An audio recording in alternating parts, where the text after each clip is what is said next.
자리에 오신 여러분들 주의 은혜가 가득하시기를 주의 이름으로 축원합니다. 오늘 여러분 우리 모두가 잃어버린 도끼를 좀 찾아야 되겠습니다. 물에 빠진 도끼. 그 도끼가 무엇이든지 간에 오늘 잃어버린 것을 빼앗게 하여 주시옵소서. 여러분, 도끼가 물 위로 떠오른다. 이거는 3차원의 법칙을 초월한 거죠. 여러분, 우리는 중력의 법칙 속에 살아갑니다. 중력이라고 하는 것은 자연계에 존재하는 기본적인 네 가지 힘, 서로 끌어당기는 힘을 의미하는 겁니다. 이 중력으로 인해서 우리는 땅 위를 걸어가고 있어요. 중력이 없으면 우리는 헐헐 날아가요. 이렇게 걸으면 푹 뛰어버리고, 이렇게 버리면 확 뛰어버리고, 조금만 다치면 대머리가 확 돼버리고. 여러분, 근데 중력의 법칙에 의해서 우리는 땅을 걸어내요.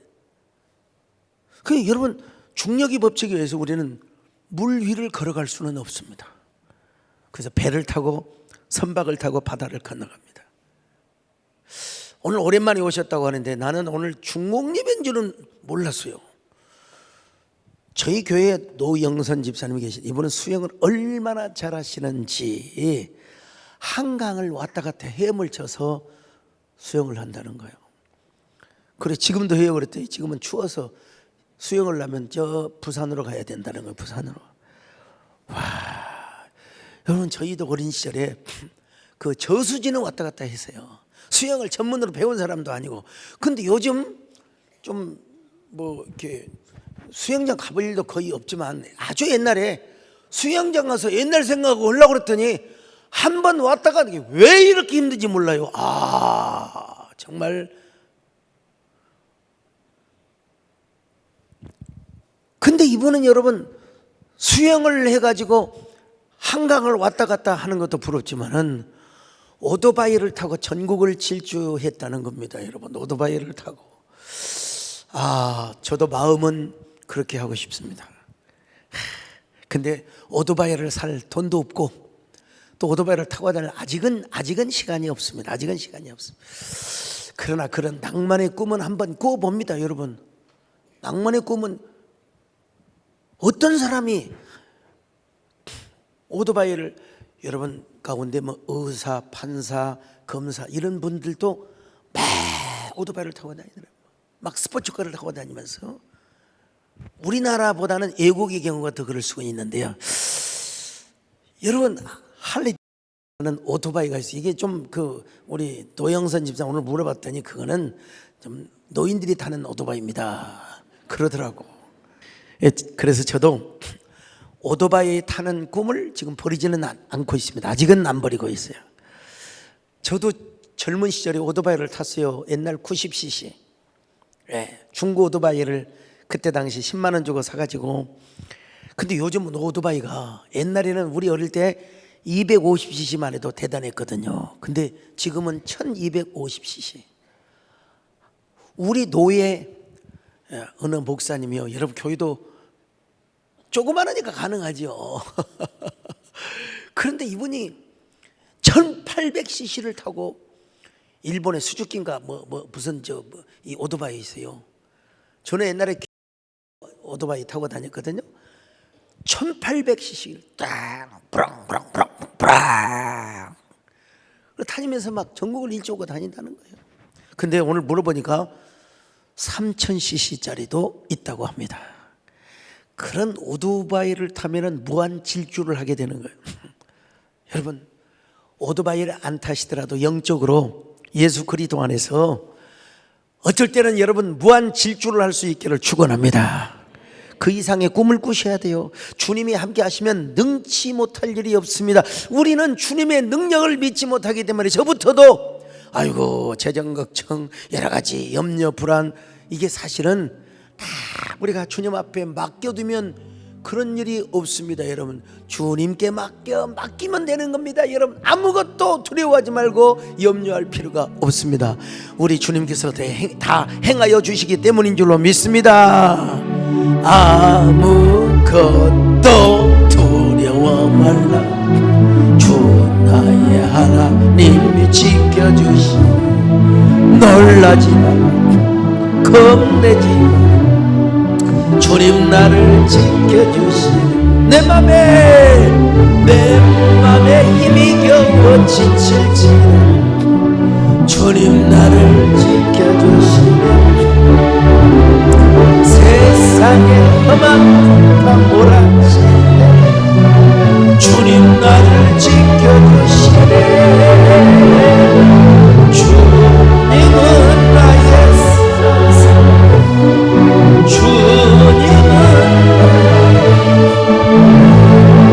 주님은 나의 소원, 나의 힘이시여.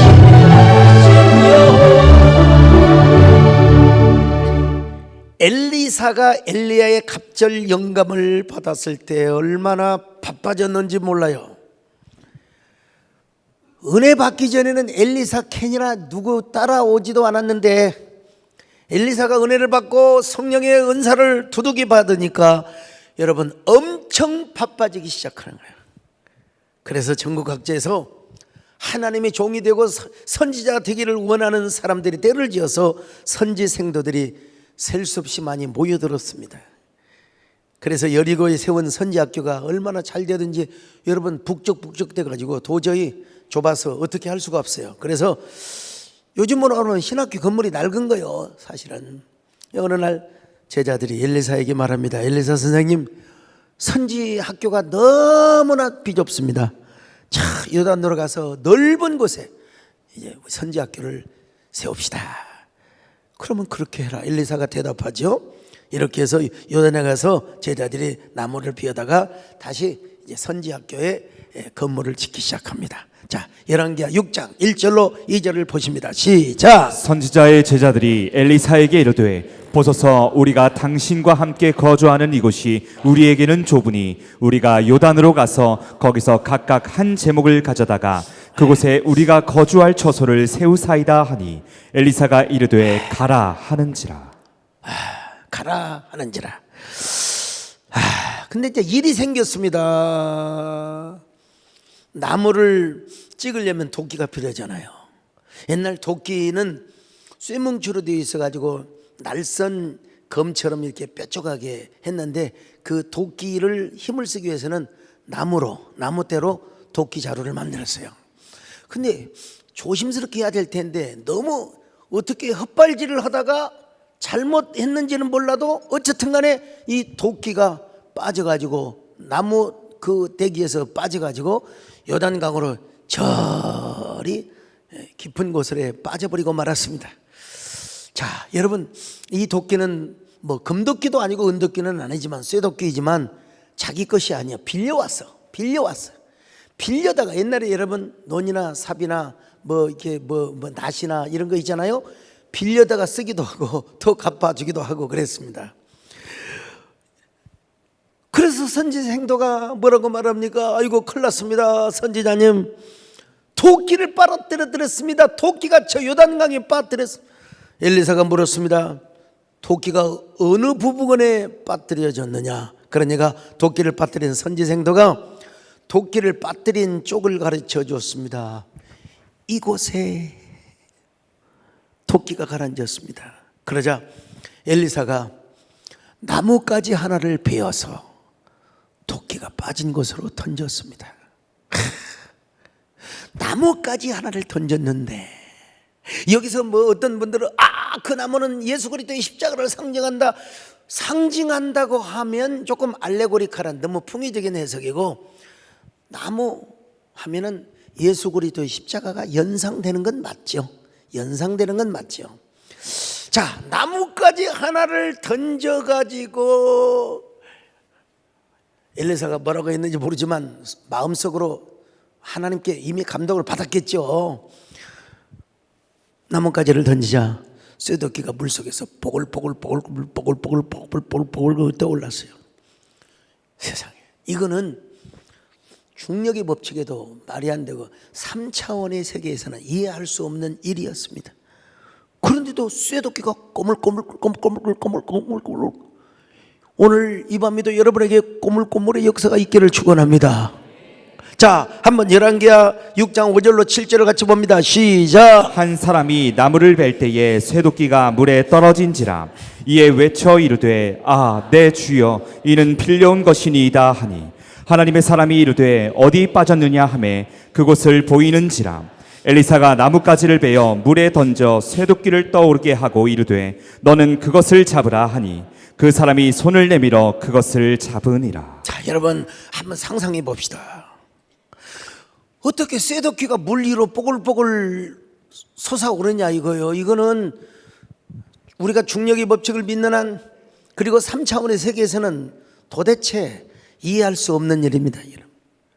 그러니까 그 모습을 보았을 때 무슨 옛날에 3차원 4차원 이런 걸 알았겠습니까? 그러나 분명히 쇠는 물에 빠진다는 사실은 알았을 거예요. 예. 그러니까 선지성도들이 얼마나 선지생도들이 막 그냥 유레카를 외쳤겠습니까? 아하, 하나님이 이렇게도 역사하시네요. 여러분, 여러분에게 아하 한번 합시다. 아하, 아하의 유레카가 여러분의 것이 되시기를 주의 이름으로 축원합니다.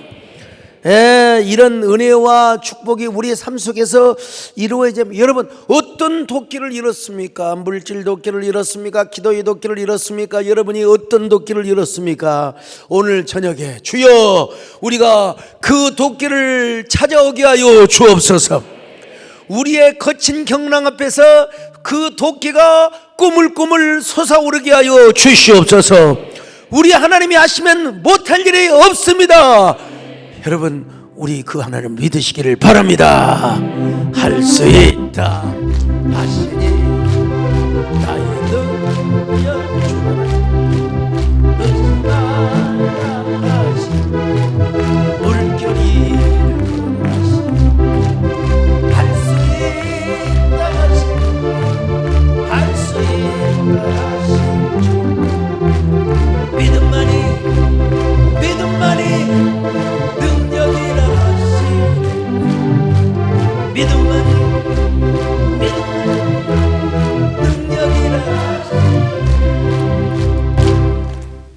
물론 엘리사가 예수님을 예표하는 면이 있습니다. 예수님의 모형이 되는 경우로 많이 쓰임을 받았습니다. 오늘 본문도 정말 예수님의 모형으로서, 예수님의 예표로서 이런 기적을 행하였다. 첫째는 우리가 그렇게 생각해야 하는데, 그럼에도 불구하고 여러분 같이 하나님의 말씀을 전하고 하나님의 사역을 하는 주의 종의 입장에서 볼 때, 와, 정말 대단한 선지자다. 정말 대단한 선지자다. 제가 수요일 오전 예배를 마치고 용인에 있는 한 교회를, 내가 꼭 약속한 건 아닙니다. 상황 봐서 거의 못 갈 가능성이 많다. 근데 교회를 나가려고 하는데 또 요즘은 윤씨들이 문제입니다. 요즘 윤동희 목사님이 오늘 이 기사 보셨습니까? 그래서 나 처음 보는데, 그랬더니 아이고 참, 이분이 지금 뭐 언론이 나왔으니까 뭐 괜찮은, 성함을 불러도 괜찮을 것입니다.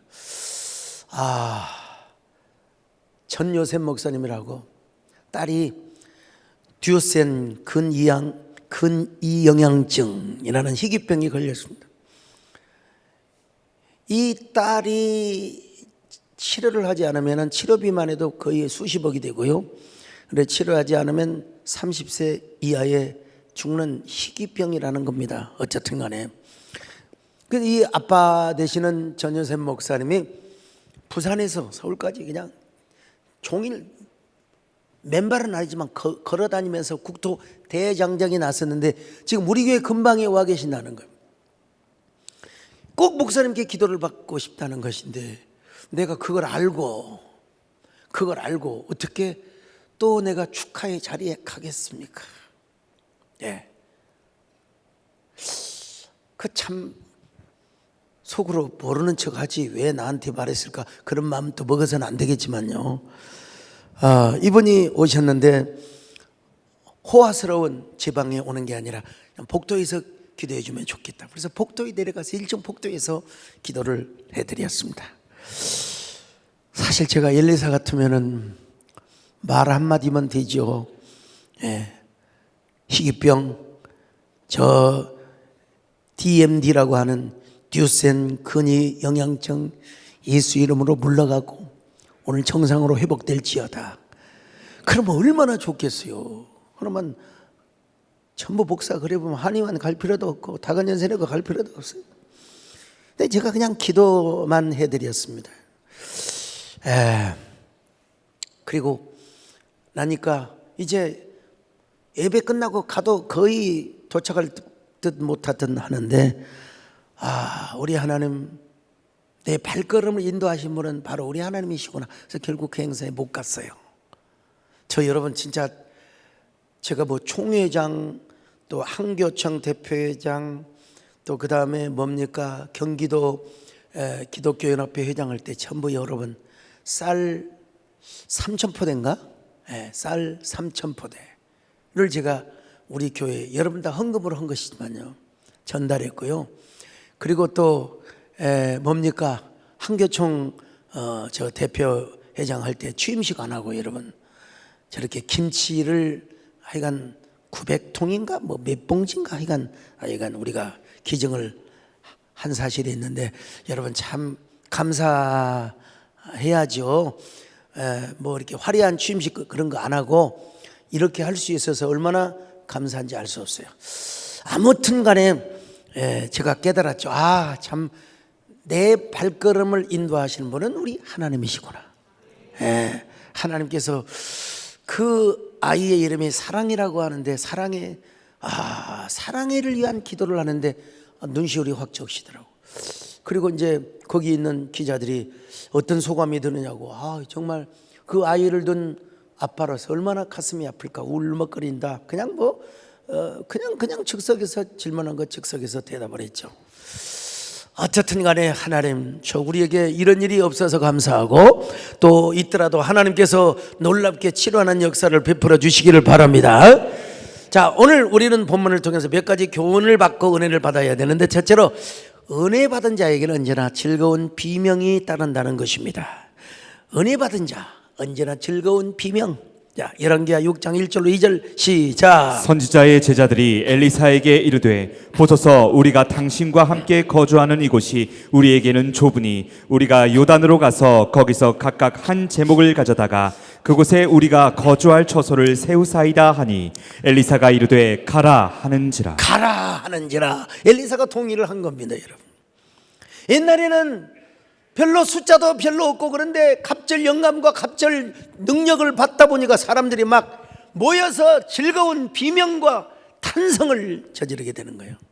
오늘 여러분 은혜 받으면 바빠진다는 사실을 아시기를 바랍니다. 여러분 요즘 제가 막 핸드폰을 한 서너 시간 열어놓고 거의 꺼놓는 상태가 많습니다. 왜냐하면 연말이 되어서 너무 오라는 것이 많아요. 가면 그냥 갑니까?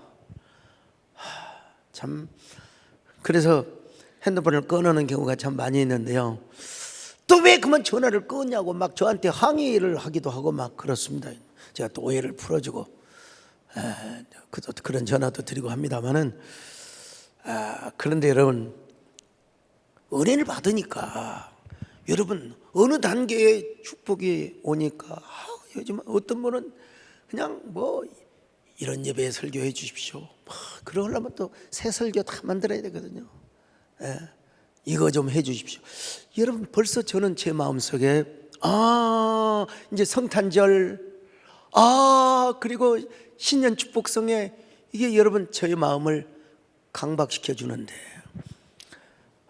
근데 만약에 여러분 자 옛날에 개척교회 때 참 부러워하는 목사님이 있었습니다. 얼마나 목사님이 키가 크고 잘생겼는지 알고 봤더니 나중에 보니까 우리 총신 출신이더라고 보니까요.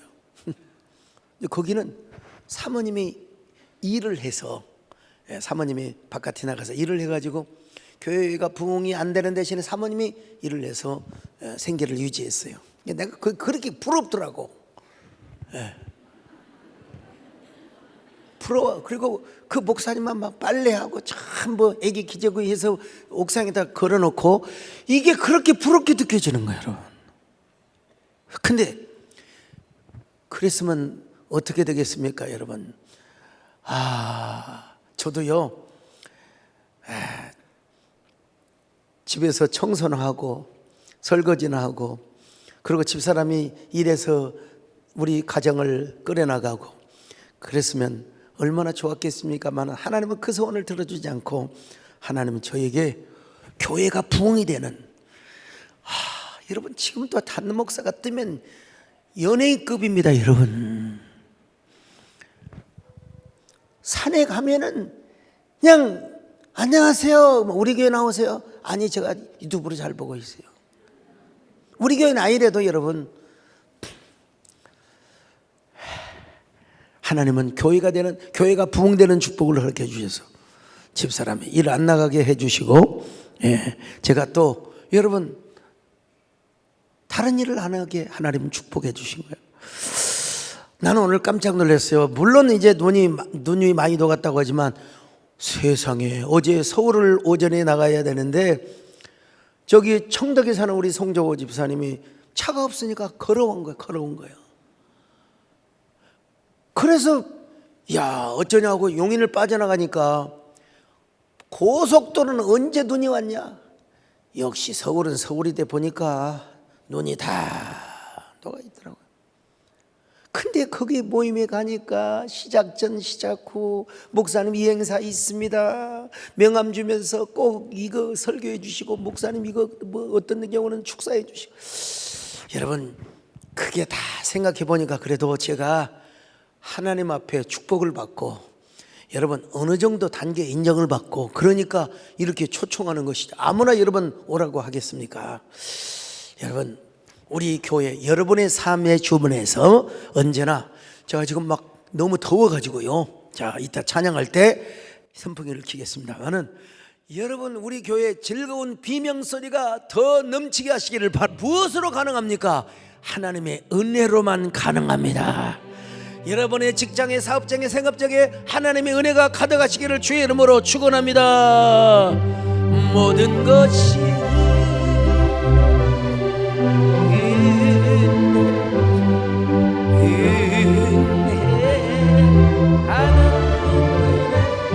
내 삶에 당연한 것 없었던 것은 모든 것이 은혜였소. 자, 은혜를 받으면 바빠지고 두 번째로 은혜를 받으니까 사명과 비전을 발견하게 된 거예요. 은혜 받으면 바빠지는 것으로 끝나는 게 아니에요. 그러면 자축으로 끝납니다. 그리고 자꾸 사명에서부터 비전으로도 멀어져 부담이 생기는 거예요. 근데 여러분 은혜를 받으면 바빠지는 것으로 끝나는 것이 아니라 우리가 이대로 있어서는 안 된다. 하나님의 선지학교를 짓자. 거룩한 부담감이 생겨났어요. 오늘날 여러분 우리 교회 그냥 지어진 줄 아십니까? 다 성도들의 땀과 눈물로 여러분 지어진 것 아니겠습니까? 이건 사명 있는 사람들이 하나님 그 당시에 땅을 사고 예배당을 짓는데 하나님 앞에 쓰임받고 하나님께서는 그들에게 모두 심는 대로 거두어주게 하심을 믿습니다. 요즘 여러분 자기 기업과 자기 생업을 위해서는 허리띠를 졸라매고 빚을 지면서 은행에 대출까지 받으면서 허리띠를 졸라매는 사람들은 많습니다. 그러나 요즘은 어떤 사람도 이렇게 설교하는 걸 봤어요. 여러분 절대로 빚어서 헌금하지 마세요. 이게 굉장히 포퓰리즘 같지요. 빚어서 나도 여러분 헌금하라 소리는 안 합니다. 근데 여러분 성경에 그런 말이 또 어디가 있습니까? 여러분 우리나라의 초인류 기업치고 빚 없는 데 있는 줄 아세요? 다 빚이 있습니다. 우리가 사업도 하면서 대출을 해가지고 사업을 하는데 우리가 하나님 앞에 감동이 오는데 아브라함은 이삭도 드렸는데 우리가 사실 뭐 목숨도 드릴 수 있는 거지. 우리가 뭘 여러분 못 드리겠습니까? 근데 이런 사람은 어떤 사람이냐? 사명감이 있는 사람입니다. 사명감. 네. 사명감.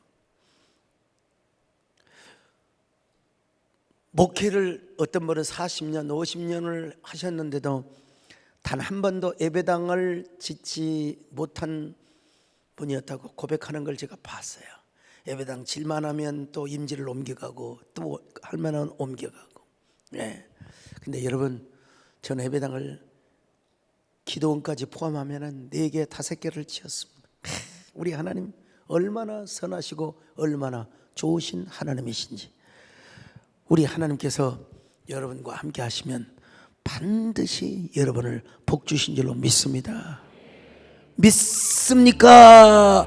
믿으시면 아멘합니다. 반드시 내가 너를 축복하리. 반드시 내가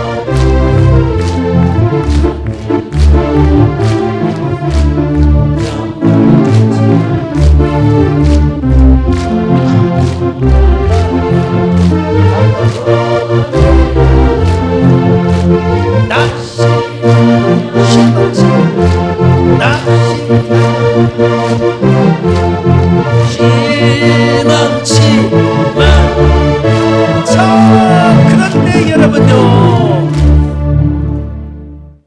반전은 계속 하시고 설교는 또 계속 나가고 이런 은혜의 현장에도 또 문제가 있을 수 있다는 사실을 우리에게 보여줍니다. 열왕기하 6장 4절 5절을 같이 봅니다. 시작. 드디어 그들과 함께 가니라. 무리가 요단에 이르러 나무를 베더니 한 사람이 나무를 벨 때에 쇠도끼가 물에 떨어진지라. 이에 외쳐 이르되 아 내 주여 이는 빌려온 것이니이다 하니. 왜 이런 일이 생기냔 말이요. 호사다마라고 왜 좋은 일에 이런 굳은 일이 생기냔 말이요. 권사님이 왜 넘어져요? 안 넘어져야죠. 에? 근데 오늘 보니까 뭐 화면 보여보세요. 아무 이상 없잖아요. 그죠? 예. 근데 아무리 잘생긴 사람 앞에 가서 보면 조그마한 주름이나 티가 있어요. 예. 모든 우리 그 한강작의 표현을 떠나서도 우리 엉덩이에는 다 태어나자마자 몽고 반점이 대부분 다 있어요. 대부분 다. 그게 이제 없어지냐 없어지지 않느냐의 차이일 뿐이죠. 진짜 문제가 안 생겼는데 문제가 생겼어요. 저도 아까 겁이 났다니까 코피가 터져서 이것도 저녁에도 큰일 났네. 하나님이 또 경고의 표시로서 야 너 너무 몸 함부로 부리지 마라. 아무리 아름다운 산에도요 가서 자세하게 살펴보면 거기 뭐가 있느냐? 무덤이 있고 묘지가 있습니다. 네. 아무리 아름다운 바다라 할지라도 거기에 파도가 있는 겁니다. 고난과 역경이 있다는 사실이에요. 그러나 문제가 아무리 있어도 은혜와 사명의 현장에는 기적이 따른다는 사실을 우리에게 보여주고 있어요.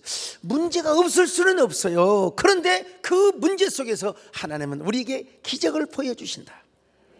자, 열왕기하 6장 6절로 7절을 같이 보겠습니다. 시작. 하나님의 사람이 이르되 어디 빠졌느냐 하매 그곳을 보이는지라. 엘리사가 나뭇가지를 베어 물에 던져 쇠도끼를 떠오르게 하고 이르되 너는 그것을 집으라 하니 그 사람이 손을 내밀어 그것을 집으니라. 여러분, 문제보다도 더 위대한 게 뭔 줄 아세요? 그 문제를 해결하는 능력, 그 기적이 더 큰 기적이 아니었겠습니까? 우리가 갑자기 토끼를 잃어버릴 때가 있습니다. 갑자기 환난을 당할 때가 있습니다. 그러나 여러분, 그것은 다 동기부여에 불과합니다. 하나님은 우리에게 더 큰 기적의 선물을 주신다는 걸 여러분 확실하게 믿으시기를 바랍니다. 하나님이 이런 은혜를 주시려고, 하나님께서 이런 깨달음을 주시려고 그랬구나.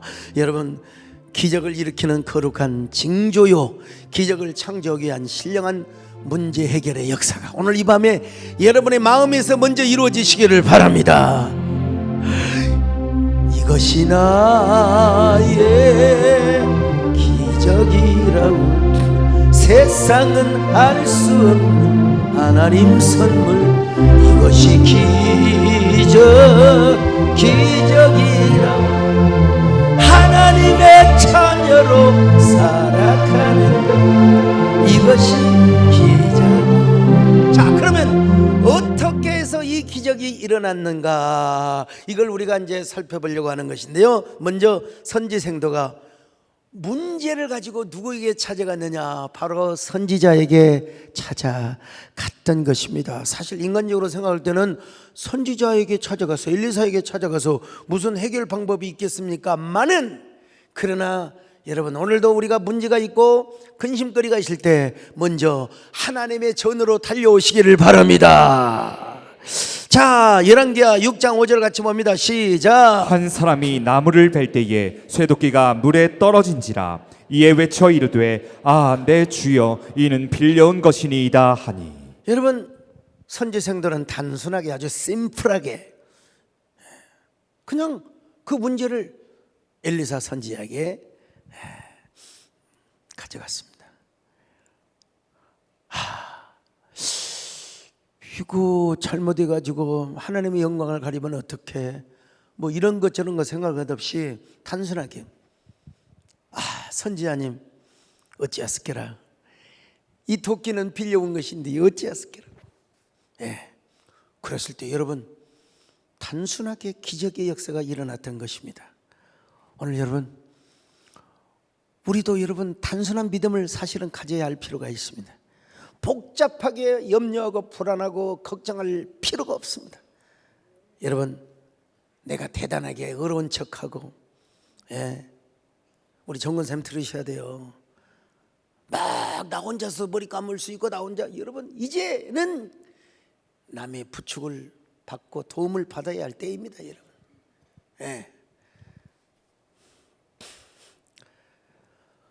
오늘 우리도 여러분 복잡하게 머리 굴릴 필요가 없다는 대단한 의를 우리가 가질 필요가 없다는 것입니다. 히스기야가 어떻게 했습니까? 랍사게가 쳐들어왔을 때 편지를 가지고 주의 전으로 갔습니다. 죽게 되었을 때 전으로 못 가니까 벽을 향하여 내 주 하나님이여 나를 고쳐 주옵소서. 여러분 그랬을 때 하나님께서 그 모든 랍사게 군사들을 다 물리쳐 주시고 그리고 하나님께서 15년 동안 살게 하나님이 축복하여 주셨습니다. 여러분 엘리사가 나뭇가지를 던졌을 때 어떻게 이런 기적이 일어나? 자 6장 6절 다시 봅니다. 시작. 하나님의 사람이 이르되 어디 빠졌느냐 하매 그곳을 보이는지라 엘리사가 나뭇가지를 베어 물에 던져 쇠도끼를 떠오르게 하고. 자 여러분 단순하게 막대기를 던지니까 쇠도끼가 던져졌다. 쇠도끼가 부글부글 올라왔다.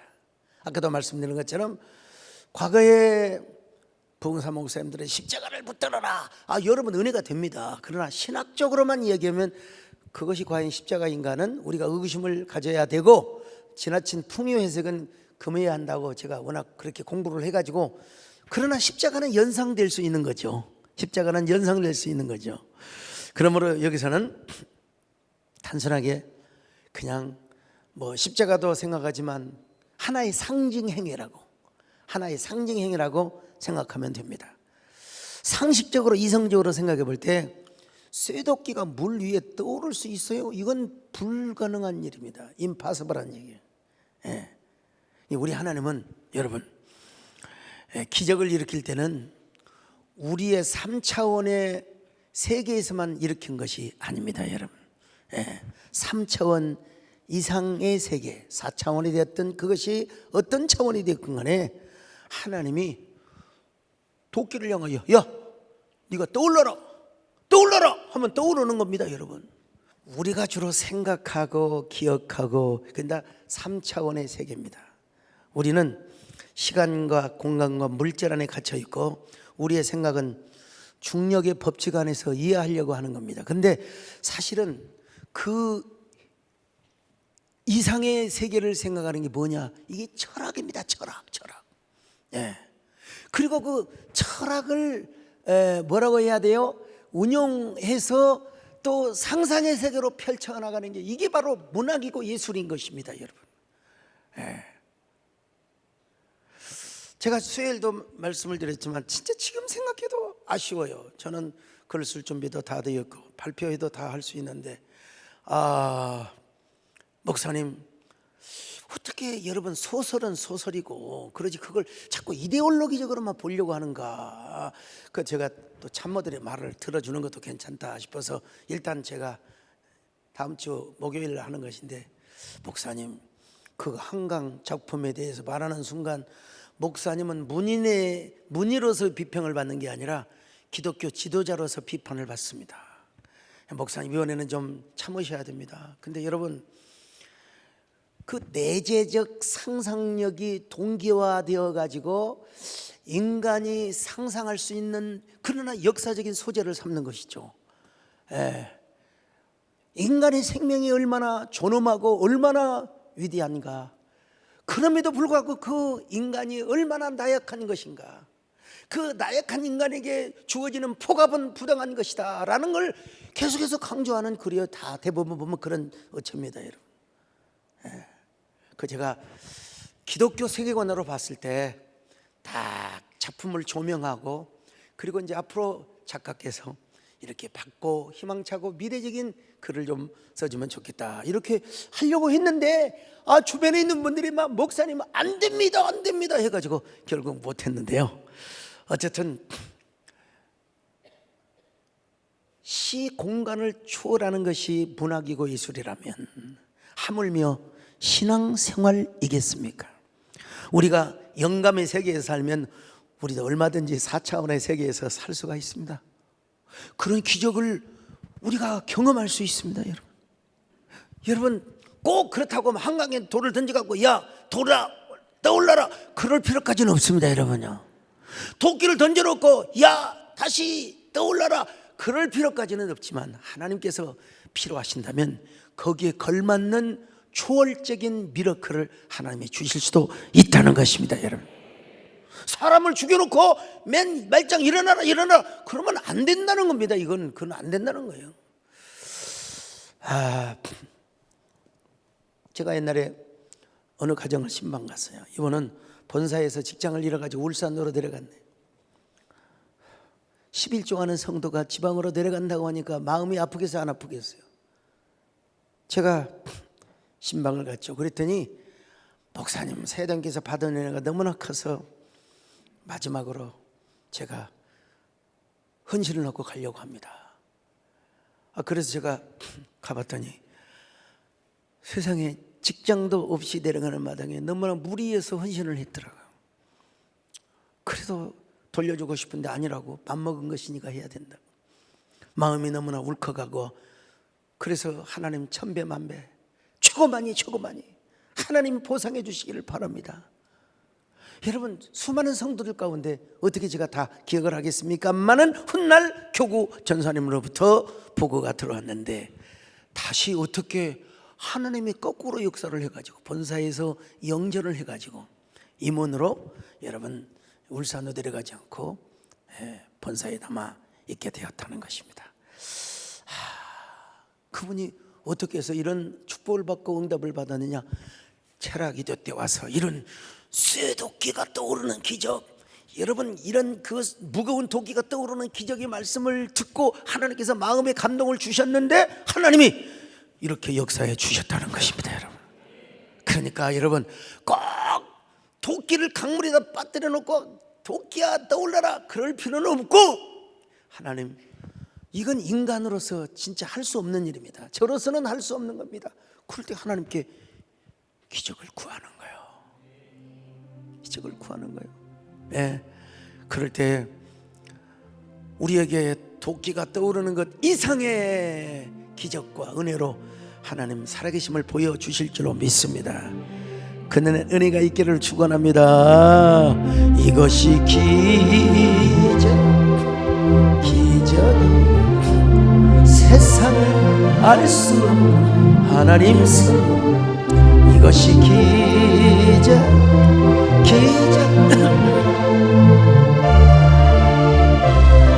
살아가는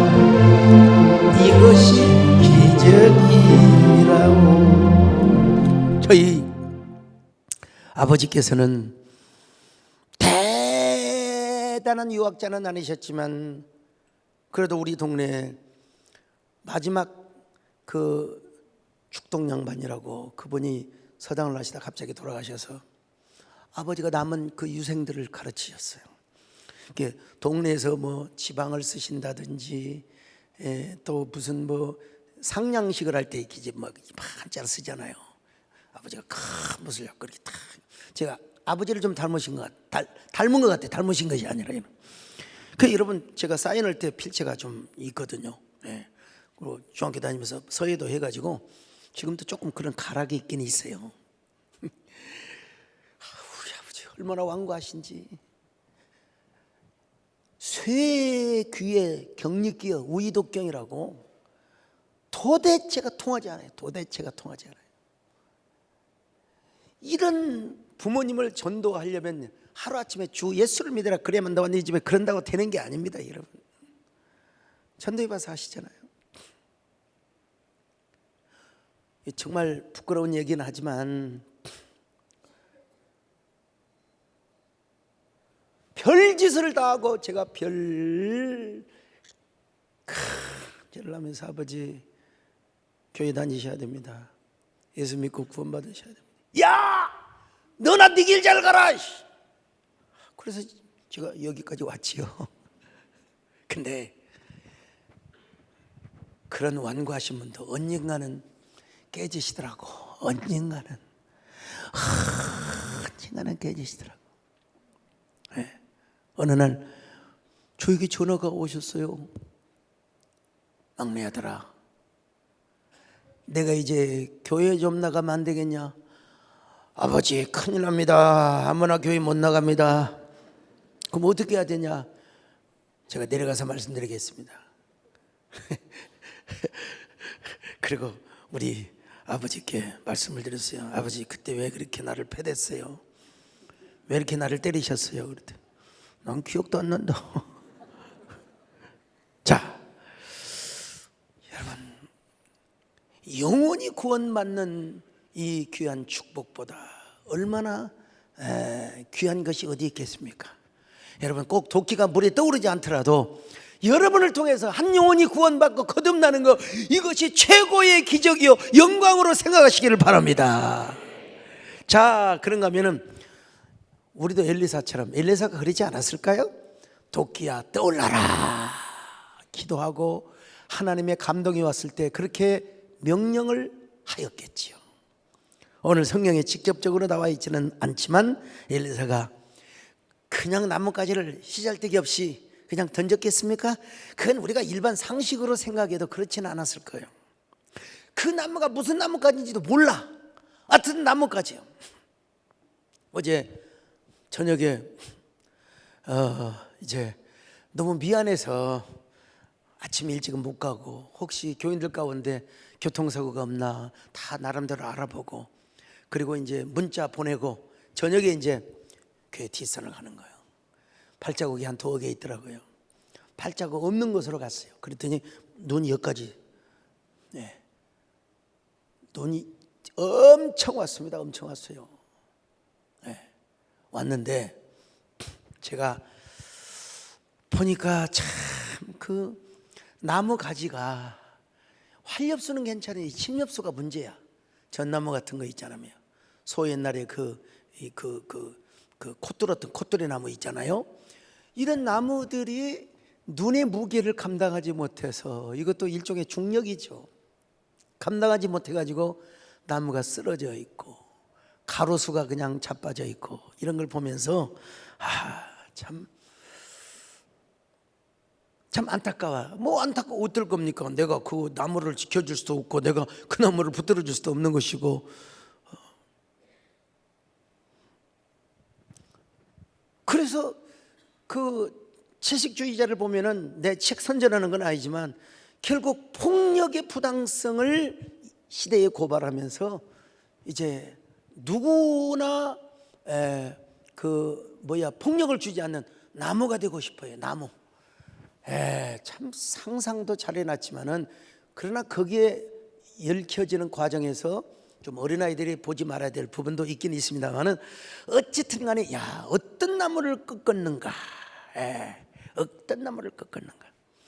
근데 중요한 건 뭐냐? 나무가 무슨 나무냐? 향나무냐? 전나무냐? 은행나무냐? 그게 중요한 거 아니야. 나무를 던지면서 엘리사가 뭐라고 했을까요? 내가 여호와의 이름으로 명하노니 도끼야 떠올라라. 여러분 그러지 않았을까요? 마음속으로 그러고도 남았을 거예요. 기록이 안 돼서 그렇지 어쩌면 도끼야 떠올라라 그렇게 명령했을지도 모르는 겁니다, 여러분. 오늘 기왕에 노는 입, 기왕에 노는 혀, 주님 앞에 여러분의 혀를 잘 굴르시기를 바랍니다. 먼저 기도해야 되겠지요. 그리고 마음의 감동이 올 때 그렇게 외치고 선포할 수 있어야 돼요.